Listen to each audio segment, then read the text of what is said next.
Désolée pour le loupé d'avant, j'arrivais pas à partager mon écran, donc vous verrez pas ma tête, mais je pense que c'est plus intéressant de voir ce que j'ai à dire et d'entendre ce que j'ai à dire. Donc, je vous propose aujourd'hui un webinaire sur l'enfant au potentiel. Donc, c'est un webinaire gratuit. Donc, je suis Sarah Chiffard, je suis intervenante spécialisée en neuroatypie. Alors, pourquoi je souhaite parler aujourd'hui du haut potentiel. Le haut potentiel était encore méconnu il y a une dizaine d'années. Pourtant, depuis quelque temps, on en parle énormément, voire c'est vraiment le sujet à la mode. Sujet d'ailleurs souvent controversé, on entend tout et n'importe quoi, on entend vraiment on n'arrive pas à s'en sortir au milieu de toutes ces informations. Et ce qu'il faut savoir, c'est que les professionnels ne s'entendent pas toujours sur la définition du terme ainsi que sur les méthodes d'évaluation. Donc même si le QI reste l'élément qui caractérise le haut potentiel, c'est-à-dire supérieur à 130, le bilan global psychologique qui l'accompagne est tout aussi important. Dans de nombreuses croyances, l'enfant haut potentiel est associé au petit génie ou au premier de la classe. Alors c'est pas tout à fait ça, ou pas vraiment, voire pas du tout. Pour autant, il y a de nombreux enfants avec un haut potentiel qui ne rentrent pas du tout dans ce schéma-là. Les enfants et adultes haut potentiel ont avant tout une perception du monde et une manière de fonctionner et de raisonner bien à eux. Une grande lucidité, une grande stimulation des cinq sens, une capacité à percevoir de simples détails. Cette sensibilité exacerbée peut être un atout, mais peut parfois être handicapant au quotidien. L'accompagnement de ces enfants est primordial pour leur permettre de s'épanouir dans leur environnement physique et émotionnel. Certains, en effet, peuvent souffrir profondément de leurs différences, souvent mal perçues ou incomprises. Le sentiment généré par l'ennui, par le sentiment de s'en sentir étrange ou différent, en décalage, leur manque de confiance en eux pourront alors se traduire par un comportement agité, voire rebelle, ou alors par un repli sur soi et une mauvaise estime d'eux-mêmes. Alors, au sommaire, aujourd'hui, le cerveau des personnes à haut potentiel. Donc, on va faire un peu de sciences, de neurosciences. Je vais vous expliquer pourquoi croyance, pas croyance, comment fonctionne un cerveau à haut potentiel, ainsi que les caractéristiques des personnes à haut potentiel. La gestion des émotions, qui est une grande partie chez le haut potentiel. Le besoin de maîtrise, notamment. Et enfin, je parlerai rapidement de l'enfant potentiel et l'école et les éventuels troubles associés sur lesquels je reviendrai plus en détail parce que c'est important de parler de ça, mais vraiment en détail, dans un prochain webinaire. Alors, avant tout, qui suis-je? Donc, je suis, comme je l'ai dit, intervenante spécialisée en neuroatypie sur Grenoble. Je suis passionnée par l'humain et les neurosciences. Donc, mon expérience professionnelle se base sur mon profil personnel, je suis moi-même au potentiel, sur la compréhension et l'accompagnement de mes trois enfants qui sont tous neuroatypiques, sur mon expérience de fondatrice et ancienne présidente pendant 4 ans de l'association Autisme Asperger à Fleur de Pau et de directrice d'une structure que j'ai fondée pour enfants neuroatypiques. Donc ce webinaire, il est basé sur mes propres recherches personnelles, donc c'est mon avis personnel dans ce webinaire, et sur mon expérience durant ces 7 dernières années, d'études que j'ai pu suivre, sources, et de mes formations qualifiantes en neurosciences cognitives, en inclusion scolaire et troubles cognitifs, en fonction exécutive et métacognition, en psychologie de l'enfant à l'Université de Genève actuellement, et basé également sur la dernière conférence que j'ai donnée sur la neurodiversité et scolarisation. Alors, parlons neurosciences. Je vais essayer d'être le plus clair possible. Moi, ça me passionne, mais je vais essayer d'être claire. Donc, le cerveau des personnes à haut potentiel. Il faut savoir que c'est une architecture cérébrale spécifique. Donc, ça se voit. Euh, c'est pas inventé. Ça se voit à l'IRM. On parle de neuroatypie, donc qui ne fonctionne pas et qui n'est pas construit comme les autres. Donc, différentes études réalisées à l'IRM montrent une architecture cérébrale spécifique chez le haut potentiel. Donc, c'est prouvé scientifiquement à l'imagerie. L'activité électrique est plus importante et la connectivité entre les neurones est augmentée. ce qui permet un traitement de l'information plus rapide. Concrètement, différentes études réalisées à l'IRM montrent une architecture cérébrale spécifique chez le haut potentiel. Concrètement, sur une IRM, cela se traduit par des taches de couleur dans certaines régions du cerveau, qui témoignent de leur activité plus élevée que la moyenne. Pour parler chiffres, en gros, la vitesse de déplacement de l'information au sein du cerveau peut atteindre 3,5 mètres par seconde contre 2 mètres par seconde pour les personnes d'intelligence classique. Je ne vais pas parler de normal, pas normal, on parle d'intelligence dans la norme. Donc le cerveau contient de la matière grise et de la matière blanche, les deux couleurs étant visibles à l'IRM, je vais vous montrer vite fait. Voilà, on a de la matière grise, de la matière blanche. La substance grise est composée essentiellement de neurones, donc en particulier au niveau des lobes frontaux, vous voyez sur cette image, et pariétaux. Ces zones sont responsables des fonctions exécutives. C'est important après pour les troubles de suivre ça. Donc, les fonctions exécutives, c'est quoi? C'est le raisonnement, le contrôle cognitif, le choix de comportement et la flexibilité. Et également de la mémoire de travail et de l'attention.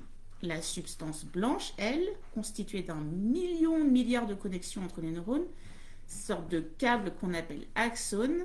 Ils sont entourés, alors là je parle un peu trop neurosciences, de cellules gliales qui produisent la myéline et assurent la protection des axones qui facilitent la conduction de l'information. Donc tout ça pour dire que les cerveaux des personnes à haut potentiel est doté d'un fort taux de myélinisation qui permet donc d'avoir des connexions neuronales plus fortes et plus rapides.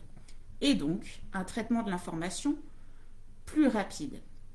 Donc ça, c'est une réalité neurophysiologique qui s'expliquerait par une vitesse de développement plus rapide de certaines zones cérébrales in utero, donc pendant la grossesse. La matière blanche donc, se constituerait plus vite et de manière plus dense en raison d'un taux élevé de testostérone. Alors la testostérone, ça inhibe le développement de certaines parties du cerveau. Le haut potentiel serait ainsi héréditaire, acquis à la naissance. Son développement, évidemment, par contre, sera ensuite influencé par l'environnement et des facteurs individuels qui favoriseront ou non les compétences associées.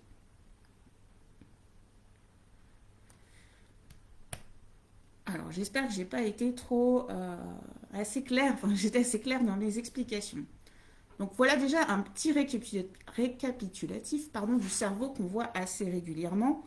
Il est divisé en deux hémisphères, le gauche et le droit. Le côté gauche est généralement plus utilisé dans les tâches qui font appel au raisonnement, alors qu'à droite, plutôt à la création et l'intuition. Les deux sont reliés par ce qu'on appelle le corps calleux. Alors d'habitude, le corps calleux empêche une grande partie de l'information de passer d'un hémisphère à l'autre. Lorsqu'on fait quelque chose, on active le cerveau gauche et le cerveau droit en parallèle, mais ils ne communiquent pas vraiment trop entre eux. Ils fonctionnent ensemble, mais chacun de leur côté. Or, chez les personnes à haut potentiel, le corps calleux laisse passer des flux nerveux d'un hémisphère à l'autre. Pour traiter les informations, le cerveau du haut potentiel active donc plusieurs zones simultanément au lieu de traiter dans une zone bien localisée en fonction de la tâche à effectuer. Une personne à haut potentiel utilise souvent l'hémisphère droit, responsable du traitement simultané et global, ce qui induit une pensée en arborescence ou divergence. Donc l'imagerie médicale, c'est ce que je vous disais avant, l'IRM a révélé une différence de fonctionnement du cerveau selon la personne. Là, c'est l'enfant en l'occurrence sur ces images dans une étude à Lyon, a un profil laminaire ou complexe. C'est les deux images, laminaire à gauche, complexe à droite. Pour parler clair, on retrouve dans les tests des profils avec un haut potentiel laminaire, soit homogène, et des profils complexes ou hétérogènes. Souvent, quand on a les résultats des tests, on est un peu largué, on a un haut potentiel homogène ou hétérogène. On ne comprend pas trop, donc c'est laminaire et complexe. Et souvent, quand c'est hétérogène, c'est souvent parce qu'il y a un trouble associé. C'est en lien avec un trouble associé, le trouble de l'apprentissage, multidis, le TDA, le TSA, etc. Donc, comme je le disais avant, un diagnostic de haut potentiel est posé avec un QI supérieur à 130 dans le cas uniquement d'un profil laminaire, donc hétérogène. Ce qu'il faut savoir, c'est qu'il n'est pas toujours possible de calculer un QI ou d'en obtenir un qui atteigne 130 dans le cas d'un profil complexe, car les compétences sont donc hétérogènes et ne permettent pas de performer, enfin entre guillemets, dans toutes les épreuves. Le diagnostic s'appuie donc également sur l'anamnèse, soit un bilan complet psychologique sur le fonctionnement émotionnel et relationnel de l'enfant ou l'adulte. Il faut également prendre en compte lors de la passation des tests de l'état émotionnel de l'enfant. Stress, le peur de l'échec, la fatigabilité, le déficit de l'attention, la confiance envers le praticien, l'hyperesthésie, etc. Donc il faut prendre tout ça en compte et c'est important pour ça d'avoir un professionnel qualifié et qui ne prenne pas en compte que les résultats des tests. Donc c'est vrai qu'on peut avoir des enfants avec sur les premiers tests des résultats qui vont au-delà de 130 et puis après qui chutent sur les deux autres suivants. Donc soit c'est des profils, ce qu'on appelle hétérogènes, soit ils s'ennuient, soit ils ont peur, soit c'est compliqué, soit c'est trop long. Il faut prendre vraiment tout ça en compte. Cela explique aussi que la personne qui a un profil complexe soit plus efficient dans certains domaines que dans d'autres et qu'il est plus dans la moyenne dans d'autres en fait. Enfin, au niveau du fonctionnement global, non, j'ai passé.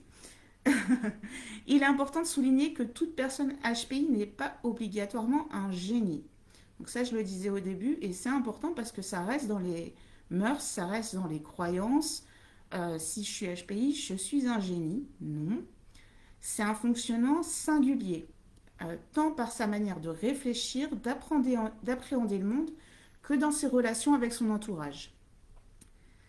Alors, le haut potentiel peut se caractériser, outre le QI, le fameux 130, par une hyperesthésie, je reviendrai plus tard par ce que c'est, une grande curiosité, une empathie plus forte que la moyenne, une hypersensibilité émotionnelle, un perfectionnisme exacerbé, peu d'estime de soi, un grand sens de la justice, une bonne mémoire et capacité de concentration si ça lui fait sens. Et j'insiste sur si ça lui fait sens. Si ça lui fait pas sens, concentration, que dalle, procrastination, oui. Alors, être haut potentiel vient parfois avec son lot de difficultés. Il faut savoir que pour un tiers des personnes HPI, le parcours est chaotique, fait d'incompréhension, de rejet, d'échec ou simplement d'un mal-être diffus.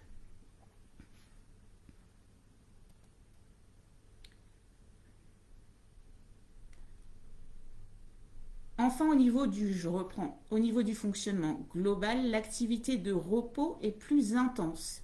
C'est ce qu'on appelle la difficulté de mettre le cerveau sur pause ou sur off. Alors souvent on l'entend, on a la difficulté à arrêter ses pensées, à arrêter de penser. Alors lorsque nous faisons rien de particulier, on est assis sur son canapé, on ne fait rien de particulier, il faut savoir qu'un ensemble d'air cérébral se connecte. C'est ce qu'on appelle le mode par défaut. On ne sait pas trop ce qui se passe. Mais alors, en détail, il s'agirait de consolider les informations récentes, la compréhension de soi et du monde pour construire notre modèle interne de la réalité.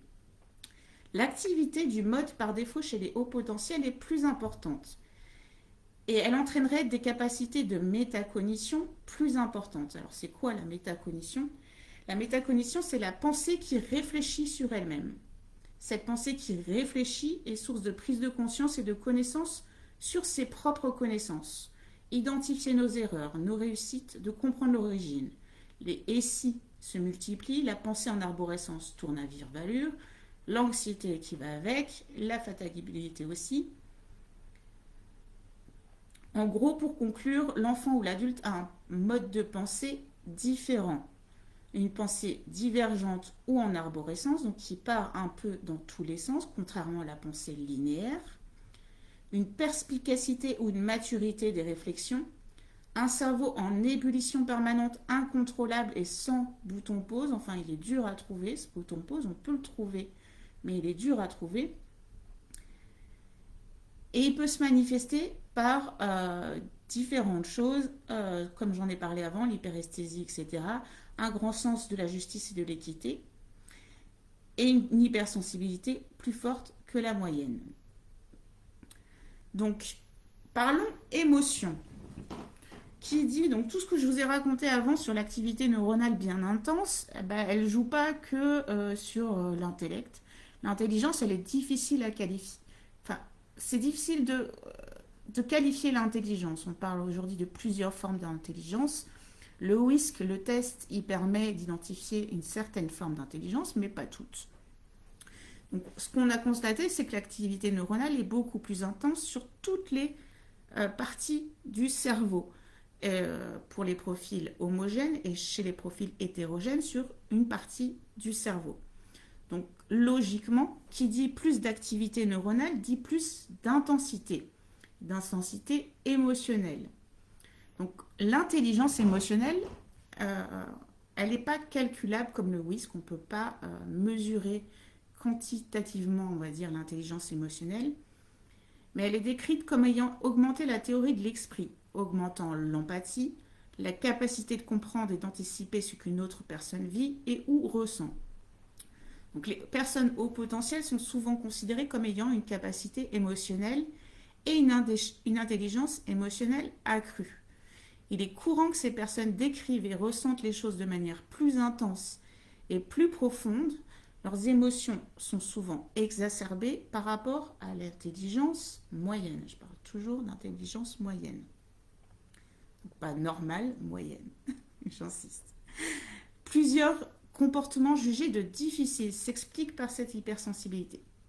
Par exemple, ce que nous percevons comme un repli sur soi est souvent une position de recul face à l'environnement surstimulant. C'est une position de défense pour éviter une surcharge sensorielle. L'enfant, par exemple, peut alors être incapable de parler, tant il y a d'informations entrantes, autant externes qu'internes. Le flux d'informations entrant est énorme, auditif, tactile, visuel, intuitif, les pensées, l'émotionnel, la psychologique, etc. Donc on a des réactions un peu qui diffèrent. Soit il entre en mutisme sélectif, c'est-à-dire qu'il y a tellement de choses que c'est plus trop quoi dire, ou c'est trop pour lui, il se ferme dans sa bulle. Ou parfois un excès émotionnel tant la surcharge est forte. Un enfant incapable de se concentrer, qui a besoin de bouger, ou qui, à l'inverse, procrastine, peut être assailli par des stimulations et donc par le stress et l'inconfort qu'il ressent dans son corps, par cette intensité émotionnelle. Donc ces émotions, il n'arrive souvent pas à les gérer. Ça, on le constate à différents âges. On apprend au fur et à mesure avec le temps quand on devient adulte à les gérer, mais lorsqu'on est enfant, on n'a pas les outils pour les gérer. Donc lorsqu'il ne maîtrise plus rien, ce que l'on pourrait appeler des crises ou des crises de nerfs peuvent apparaître. C'est un tourbillon d'émotions ingérables. Par exemple, un changement de programme, on change de programme à la dernière minute, va engendrer un sentiment d'insécurité qui peut provoquer de réelles crises d'angoisse ou des crises de nerfs. Que ce soit un reproche ou une critique, l'enfant le prendra directement comme une attaque personnelle et s'en sentira blessé. On parle souvent d'une susceptibilité exacerbée, mais cette susceptibilité peut être difficile à vivre pour l'enfant lui-même comme pour son entourage, qui devrait faire preuve de patience et de compréhension. Donc, toutes ces réactions disproportionnées sont en partie dues à un fort décalage entre l'intellectuel et la maturité physiologique de l'enfant à haut potentiel. Il se confronte en soi à des difficultés d'adulte qu'il n'est pas en capacité de gérer. Devant ce flot émotionnel intense qu'il n'est pas en mesure d'expliquer, l'enfant haut potentiel peut également rentrer dans un mutisme concernant ses émotions et ressentis. Alors, ce n'est pas que l'enfant, l'adulte aussi peut rentrer dans un mutisme concernant ses émotions et ressentis. Donc, quand on parle d'émotion et d'hypersensibilité et que hypersensorialité, on parle d'hyperesthésie également. Ce mot, il revient souvent. Donc, c'est quoi l'hyperesthésie? La personne au potentiel est souvent, pas tout le temps, mais souvent hyperesthésique. L'hyperesthésie, donc, c'est une sensibilité exacerbée des sens qui lui fait ressentir les stimuli extérieurs plus fortement. Donc, ça peut être les bruits, ça peut être les odeurs, ça peut être les contacts de la peau ou les contacts des vêtements, les astiques, les boutons qui gênent, etc. ou la lumière trop forte. Et il faut savoir que ces personnes hyperesthésiques peuvent être littéralement agressées par ces perceptions trop intenses. Donc on ne les a pas nécessairement, on ne les a pas tous. J'ai noté personnellement qu'on les avait plus fortement quand on était fatigué, angoissé, etc. Donc elle va et viennent, on va dire. Mais c'est une caractéristique et de l'autisme et du haut potentiel de l'hyperesthésie. Et enfin, l'hypersensibilité. Donc, là où les professionnels ne sont pas d'accord, c'est cette fameuse hypersensibilité que l'on retrouve communément chez le haut potentiel et où ils ne sont pas d'accord sur le fait que ça a à voir ou non avec le haut potentiel. Alors moi, ma logique voudrait dire que, comme je l'ai expliqué au début, s'il y a plus d'activité neuronale dans tous les lobes, nécessairement plus d'activité neuronale, plus de questions, plus de fatigue, plus de stimuli, plus de sensibilité et plus aussi de troubles qui peuvent associer comme la dépression, l'anxiété, etc. Donc le cerveau d'un haut potentiel, il filtre peu les multiples informations qu'il reçoit, notamment les informations sensorielles. Ça entraîne une difficulté à se focaliser sur une seule information. C'est ce qu'on appelle le déficit de l'inhibition latente. En fait, le cerveau ne fait pas de différence entre les diverses informations qui lui parviennent et les traite toutes avec la même importance, que ce soit l'information principale ou les informations parasites, qui sont les pensées hors sujet, les bruits, les odeurs, les bruits de voiture, enfin tout. Et vous imaginez dans une classe que ça peut donner. Donc les informations nerveuses circulent très vite, ce qui les rend hyper réactifs. En fait, ils réagissent à tous les stimuli sans vraiment les filtrer. L'enfant, il voit tout, entend tout, ressent tout, en tout cas trop. On a tendance à dire que les hauts potentiels ressentent trop. Cela explique l'hypersensibilité qu'on retrouve presque systématiquement chez le haut potentiel. Et ça, c'est mon avis personnel, mais mon avis aussi de ce que j'ai pu observer ces dernières années. L'enfant comme l'adulte est sensible à tout. Il entend, voit, comprend, ressent beaucoup de choses. Et il est envahi par une quantité trop importante d'idées, de paroles, d'informations et de perceptions. Et il est un peu noyé dans tout cela. Il est également très sensible aux ambiances. On parle d'éponge à émotions et c'est pas pour rien. Parce qu'il est envahi par ses émotions, que ce soit les siennes ou celles des autres. Donc il peut être très facilement perturbé ou même affecté par tous les conflits, les tensions ou les problèmes même psychologiques des personnes qui l'entourent, même s'il n'est pas responsable ou concerné. En fait, il ressent facilement ce que les autres ressentent. Ça peut le mettre mal à l'aise, ça peut l'inquiéter.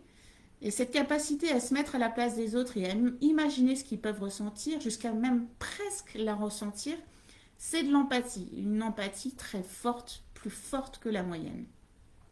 Et à tel point que ça peut être très envahissant. Il ressent tout très fortement et l'affectif peut vite prendre beaucoup de place dans son quotidien. L'enfant, comme l'adulte au potentiel, est également émotif. Il a facilement les larmes aux yeux et à fleur de peau. La tristesse, la joie, la colère peuvent prendre chez lui des proportions démesurées. Et il ne maîtrise pas toujours ses émotions. On peut voir certains qui se mettent dans des colères terribles pour des raisons qui peuvent paraître complètement ridicules à nos yeux. Alors il faut savoir que c'est pas un comédien, il est sincère. Ça sort comme ça vient, brut, bam, brut de décoffrage. Et ça peut parfois provoquer une forte incompréhension pour l'entourage face à ces débordements d'émotions. Alors il faut savoir aussi que certains, pour se protéger de cette fragilité, de cette trop grande émotivité, cherchent à ne plus trop ressentir. On met tout sous le couvert, on se referme sur nous-mêmes, on ne ressent plus rien parce que quand on ressent, ça fait trop mal.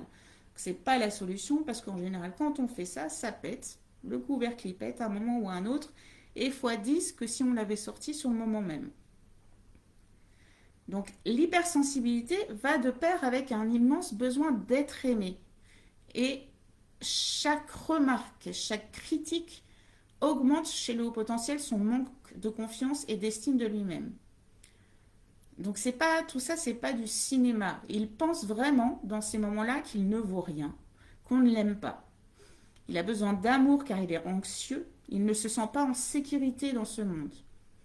En fait, il faut savoir que le haut potentiel vit beaucoup plus dans l'affectif. Être aimé, c'est vital pour lui. C'est souvent un problème central, que ce soit pour l'enfant ou pour l'adulte. Et ce besoin est tellement immense qu'il est rarement comblé d'ailleurs. On imagine un besoin qui est limite imaginaire, enfin qui est inatteignable, qui provoque d'ailleurs une frustration derrière. Hypersensible, émotif et peu sûr de lui, l'enfant au potentiel est également anxieux. Il pense beaucoup et tout le temps. Il se pose beaucoup de questions, ça on le sait, cherche à comprendre ce qui se passe autour de lui, le pourquoi du comment, etc. Il comprend les choses trop vite, mais n'est pas assez fort et mature pour le supporter. Et ce qui est inquiétant et embêtant d'un côté, c'est qu'il se prive ainsi de l'insouciance de l'enfance qui permet aux autres enfants de grandir sans trop s'inquiéter. Lui, il n'a pas ce sentiment de sécurité-là. Il voit l'être humain tel qu'il est, c'est-à-dire imparfait, parfois égoïste et parfois méchant. Il a conscience, on va dire, trop tôt de la dureté de la vie. Donc il s'inquiète, il prévoit, il anticipe. Il va penser par exemple à ce qu'il deviendrait si ses parents mouraient. Il perçoit les fragilités des adultes sur qui il devrait pouvoir compter, en qui il devrait avoir confiance, et en premier lieu ses parents. Il est très vite capable de ressentir et de comprendre qu'il ne soit pas parfait, solide, à toute épreuve et surtout immortel. Alors je ne dis pas ça pour culpabiliser, je dis ça que l'enfant perçoit très vite ce que l'on devrait voir que adulte. Et il est tout à fait capable de comprendre que l'enfant, le parent est imparfait et si on lui explique, chaque parent fait de son mieux. Mais c'est vrai que des questions sur la mort et des questions existentielles peuvent arriver très tôt et peuvent être source très rapidement d'angoisse et elles ont besoin d'être accompagnées, soit par un thérapeute, mais aussi par les parents, d'en discuter parce que ça peut très vite dégénérer en dépression existentielle, ce que l'on retrouve particulièrement chez les enfants et chez les adultes au potentiel. Alors, une autre chose qui peut paraître futile, mais c'est l'importance du sens et du choix des mots. Chez le haut potentiel, les interactions peuvent être plus compliquées par leur besoin de tout maîtriser. Cela le pousse inconsciemment à matérialiser les différents mots. Il leur donne ainsi des contours bien définis et il prendra alors tout ce qui lui est dit au pied de la lettre. Donc, un exemple concret. Il est tard le soir, il est devant la télé, il est 9h15, c'est l'heure d'aller au lit. L'enfant au potentiel va répondre non, il est 9h13. Votre parent il va répondre non, mais c'est pareil. Non, c'est pas pareil. Alors je l'ai régulièrement à la maison. Je peux regarder la télé encore 2 minutes. Ça arrive souvent. Chaque mot, chaque consigne doit avoir un sens précis, une logique et une explication.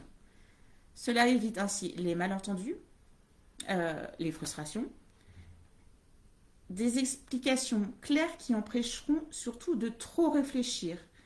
Comprendre la logique de la phrase, de la demande ou de la question. Ça permet de mettre un peu le cerveau en pause. Et quand on a toutes les explications, on n'a pas besoin de réfléchir au reste. Quand on dit, au lieu de dire on va bientôt se coucher, on se couche à 9h15 et on respecte le 9h15. Tout simplement pour éviter toutes ces surcharges émotionnelles et ces crises qui peuvent apparaître si on choisit mal ces mots ou si on conclut par un c'est comme ça ou c'est pas autrement, etc. L'enfant, il va pas du tout comprendre. Et justement, ce besoin de tout comprendre, on a le droit aux questions. Alors moi, j'aime beaucoup OK Google parce que j'ai pas réponse à tout, mais c'est quoi la mort et l'amour? Pourquoi vit-on? À quoi ça sert, etc. Donc toutes ces questions existentielles, on va dire, rythment la vie des personnes au potentiel dès leur plus jeune âge. Donc ils induisent des doutes existentiels, une quête de sens dans tout ce qu'ils font et dans tout ce qu'ils voient. Ça n'a pas de sens, mais pourquoi? Et un besoin de réponse. Pourquoi? Pourquoi c'est pas logique? Pourquoi c'est pas comme ci? Pourquoi c'est pas comme ça? Donc il faut savoir qu'il faut répondre à ces questions parce que tant qu'on peut, on n'est pas tous des génies. Moi, je me sers de OK Google et puis après, j'essaye de trouver un peu les trucs à ma sauce. Mais il faut savoir qu'ils deviennent très vite inquiets ou perturbés lorsqu'ils sont confrontés à leur incertitude. Là, tous les et si qui se baladent dans leur tête, ça peut provoquer beaucoup d'anxiété et ça peut provoquer bah, une pensée en arborescence qui part dans tous les sens avec tous les scénarios possibles et bah, générer source de stress et d'inquiétude. Donc pour eux, poser des questions permet de combler leurs besoins de maîtrise et de contrôle sur le monde. C'est difficile à gérer pour eux car ils auront des difficultés à se remettre en question, ça c'est et à accepter le doute. Donc le doute, c'est compliqué à accepter pour eux. Et enfin sur l'émotion, alors ça on le voit aussi régulièrement, l'intolérance à la frustration, frustration zéro. Alors souvent on voit parfois d'une façon totalement, qui paraît en tout cas totalement disproportionnée par rapport à la situation, votre enfant il réagit violemment à un événement pourtant anodin. Exemple, il m'a piqué ma place, ça arrive, ça peut arriver, c'est ma place, pas la sienne, il prend plus de place, machin. Hop, il se lève, il crie, il claque des portes, il tape du pied. Si c'est comme ça, je m'en vais. Enfin, je pense qu'on l'a. Vous voyez de quoi je parle. Donc il ne faut pas négliger l'importance du sentiment de frustration dans cette réaction qui peut paraître excessive. La difficulté à supporter la frustration est un trait caractéristique qui se retrouve ponctuellement ou fréquemment chez de nombreux enfants au potentiel. Donc il peut se manifester pour diverses raisons. La forte émotivité de l'enfant qui entraîne une réaction alors qu'on juge démesurée face à un événement qui peut paraître anodin, mais qui lui fait toucher ses limites. Alors c'est important que nous, on la juge démesurée, mais pour lui, elle n'est pas démesurée. Elle est juste une explosion de ses ressentis à ce moment-là. Également, la rapidité du raisonnement qui caractérise l'enfant au potentiel, qui peut le conduire à mal supporter la lenteur de son environnement. Alors, lui, il pense tac, tac, tac, et les autres, ils pensent pas aussi vite. Alors, du coup, c'est frustrant, c'est chiant, on s'énerve, on s'agite, etc. Alors, c'est pas narcissique de la part de l'enfant, évidemment que non, mais c'est un peu comme son mode de pensée. Pourquoi les autres, ils n'ont pas le même mode de pensée, quoi. Et enfin, la remise en question d'un événement annoncé ou prévu de longue date entraîne souvent une réaction émotionnelle forte. Donc on ne dit pas à la dernière minute non, on ne fait pas ça finalement. Euh, la confiance envers l'adulte est importante. Lorsqu'il promet quelque chose, il s'engage à le faire. C'est important. Il faut que l'enfant ait confiance envers son interlocuteur, envers son parent. La colère enfin ou la tristesse, les conséquences apparentes de la frustration sont généralement la manifestation d'une réelle souffrance et ne tiennent pas du caprice. Alors généralement pas du caprice. Le haut potentiel peut faire, pardon on entend le chat, le haut potentiel est un enfant également comme un autre qui peut évidemment faire des caprices. Le tout est de voir la proportion. En tant que parent, on voit généralement quand c'est un caprice, quand ça ne l'est pas, en fonction de la proportion des émotions, qu'est-ce que ça enclenche, si ça s'arrête vite, pas vite, etc. Mais ce qui est important, c'est d'apprendre à la fin, quoi qu'il arrive, que ce soit caprice ou frustration ou autre, à comment reconnaître ces émotions pour mieux les maîtriser, mais aussi de savoir lâcher prise quand c'est nécessaire. Donc pour ça, il est utile d'avoir une explication franche avec son enfant pour en aborder les raisons. Donc l'enfant a besoin de comprendre clairement les choses, pourquoi, et il a également besoin qu'on nomme nous-mêmes les émotions. En tant que parent, c'est vrai que on perd l'habitude de nommer ses émotions, et moi j'incite à le faire autour du jeu des émotions qu'on fait chaque soir, nous, à la maison avec les enfants. On nomme chacun notre tour, et moi y compris, parce que en tant qu'au potentiel, je ne suis pas à même toujours de le faire, nos émotions de la journée. Qu'est-ce qui t'a provoqué de la colère? Qu'est-ce qui t'a provoqué de la tristesse? Qu'est-ce qui t'a provoqué de la joie? Qu'est-ce qui t'a provoqué de l'amour? Toutes ces émotions, le fait de les verbaliser permet à l'enfant de les ressortir, donc ils sont plus entrés en lui, elles sortent. Et chez le parent aussi. Et c'est important de voir que le parent le fait également et a des émotions qu'il exprime. Enfin, l'enfant le comprendra mieux si le parent fait l'effort d'exprimer ses ressentis et ses émotions. Je ne sais pas si j'ai été claire, mais enfin, dans ma tête, c'est clair. Il est très difficile d'accueillir l'intensité émotionnelle. Il faut savoir qu'on a collectivement peur des émotions. Ce que je dis, on a peur, on ne les exprime pas, on ne les dit pas, il ne faut pas le dire, chut, c'est pas bien. Et inconsciemment, on va dire qu'on cherche à les taire, à les étouffer, à mettre un couvercle dessus. Et c'est parfois difficile d'accueillir un enfant qui vit de l'intensité de ses émotions et compliqué en tant que parent d'être seulement présent et de l'aider à se réguler. On se sent souvent impuissant face à cette intensité émotionnelle. Et le réflexe, quand on a quelqu'un en détresse un peu en face de soi, c'est de vouloir faire ou de vouloir aider. Et alors que le meilleur accompagnement est simplement d'offrir une présence qui lui amène « je te vois tel que tu es ». Je mesure à quel point ça te touche. Je vois combien tu as peur. Je vois l'étendue de ta tristesse. En gros, le « je te comprends ». Ma fille me dit souvent, quand je lui dis arrête de pleurer, oui, mais j'ai le droit de pleurer. Je dis oui, en effet, tu as le droit de pleurer. Je comprends pourquoi tu pleures. Et tout simplement, cette phrase-là, elle va apaiser l'enfant. Donc, apprendre à parler de ses émotions, comme je le disais avant, en tant que parent et pour l'enfant, est nécessaire et primordial. Si le parent explique ses ressentis, exprime ses émotions, l'enfant sera en mesure de le faire de lui-même. Il se sentira ainsi compris et accepté. Donc voilà pour cette grosse partie émotion. J'en suis déjà à 3/4 d'heure et je vais aller vite. Comme je le disais, l'enfant, sur les 2 autres thèmes, je vais aller plus rapidement parce qu'ils méritent un webinaire à eux tout seuls où je rentrerai plus en détail sur l'enfant au potentiel et l'école et sur les troubles associés. Donc pour moi, l'école est le révélateur de la plupart des singularités de l'enfant au potentiel. Et c'est là, souvent, que l'enfant, vis-à-vis de ses camarades, perçoit le décalage avec les autres enfants. Un fonctionnement en dehors de la norme signifie en dehors de la majorité. Donc, il faut donc pouvoir non pas tenter de le réduire dans l'idée de le faire entrer dans une case, dans une norme, mais au contraire le respecter. Parce que vouloir le supprimer équivaudrait à demander à la personne de s'amputer d'une partie d'elle-même ou de ne plus être elle-même. Et c'est cette amputation qui risque d'entraîner un mal-être, avoir le sentiment de ne pas être comme les autres, d'être trop différent, d'être trop en décollage, d'être à part. Cette trop grande différence peut engendrer des problèmes d'adaptation comportementale et relationnelle, et qui risquent de faire souffrir la personne.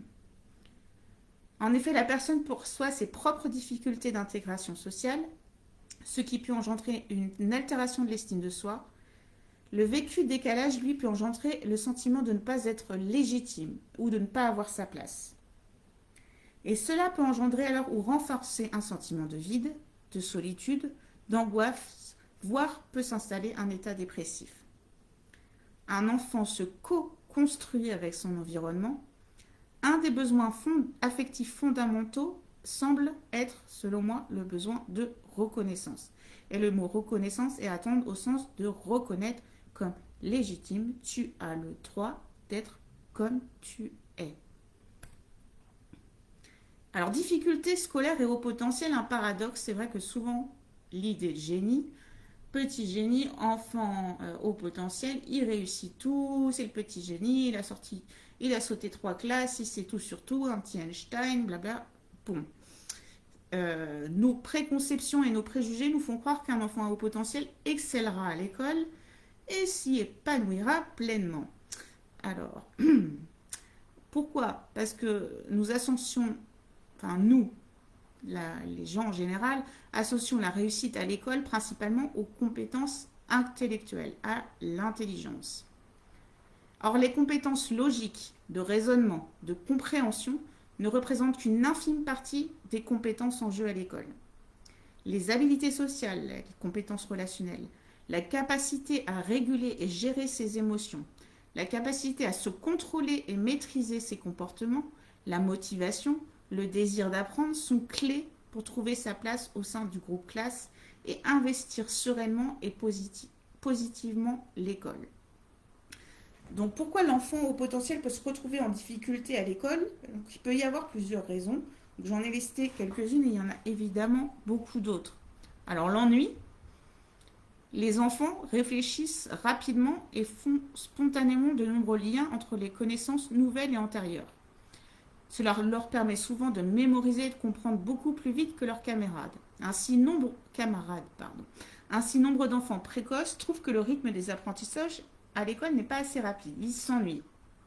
C'est pourquoi ils se dispersent, s'agitent ou au contraire se réfugient, se perdent dans les pensées, ils ne suivent plus, etc. Après, ce qu'on peut retrouver également, c'est le besoin de méthodologie. Le haut potentiel nécessite un enseignement explicite des méthodologies de travail. Il a besoin de concret, en gros. Il est pertinent d'associer cela à un travail métacognitif, l'amener à prendre conscience de son fonctionnement et de ses particularités. Lui demander de faire des liens entre ses connaissances théoriques et les difficultés qu'il rencontre au quotidien. Lui demander de lister les difficultés qu'il rencontre avec lui et essayer élaborer des stratégies de travail pertinentes. Ces élèves sont souvent curieux, en recherche surtout de sens. Ils ont besoin que cela fasse sens. Ensuite, qu'est-ce qu'on retrouve? Un gros manque de confiance en eux.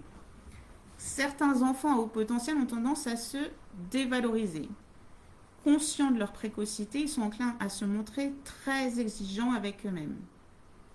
Qu'est-ce qu'on entend souvent? Je ne vais pas y arriver, j'ai tout raté, je suis nulle, j'y arriverai pas, c'est trop dur. Ces phrases prouvent que l'enfant manque d'estime et de confiance en lui-même. Il ne fera pas l'exercice ou le devoir de peur de se tromper. Donc, ça peut être limite. Il a tellement peur de se tromper qu'il préfère pas faire, tout simplement. Le valoriser et le féliciter dans ce cas-là est essentiel. Reprendre avec lui en le valorisant et en le félicitant. Qu'est-ce qu'on retrouve également à l'école? C'est des activités bien trop répétitives. L'enfant au potentiel, il a besoin d'un environnement stimulant. Souvent, les thématiques abordées lors de la scolarité, ils ne font pas vraiment partie des intérêts des enfants au potentiel. Ils ne voient pas trop l'utilité de ce qu'on leur apprend à l'école et souvent leurs intérêts, ils ne sont pas abordés à l'école. Concrètement, ils ont besoin de concret et que leur curiosité soit stimulée. Donc, suivre un programme scolaire adapté et une solution selon moi qui est appropriée.